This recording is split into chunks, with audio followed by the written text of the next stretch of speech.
Di video kali ini, kita akan membahas logical test dalam fungsi if di Excel. Di Excel, operator perbandingan digunakan untuk membandingkan dua nilai. Hasil dari perbandingan ini akan berupa true benar atau false salah. True jika kondisi terpenuhi, false jika tidak. Sekarang, mari kita lihat satu persatu jenis operator perbandingan yang bisa digunakan.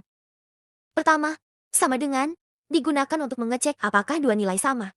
Sebagai contoh, A1 100. Jika A1 berisi 100 hasilnya true, jika tidak hasilnya false. Kedua, tidak sama dengan digunakan untuk mengecek apakah dua nilai berbeda. Sebagai contoh, A1 100. Jika A1 lebih atau kurang dari 100. Hasilnya true, jika tidak, hasilnya false. Ketiga, lebih besar dari digunakan untuk mengecek apakah suatu nilai lebih besar dari nilai lain.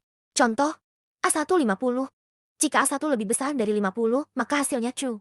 Jika tidak, maka false. Kebalikannya, lebih kecil dari digunakan untuk mengecek apakah suatu nilai lebih kecil dari nilai lain. Jika A1 lebih kecil dari 50, maka hasilnya true, jika tidak maka false.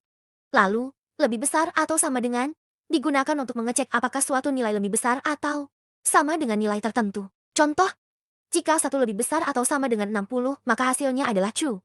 Jika tidak maka false. Terakhir, lebih kecil atau sama dengan digunakan untuk mengecek apakah suatu nilai lebih kecil atau sama dengan nilai tertentu. Contohnya, jika A1 lebih kecil atau sama dengan 60, maka hasilnya true. Jika tidak maka false. Sekali lagi, logical test ini menjadi bagian yang penting dalam menggunakan fungsi Excel. Kalian dapat memodifikasi referensi, sel atau nilai logical sesuai kebutuhan analisis logical test kalian. Sampai jumpa di video selanjutnya.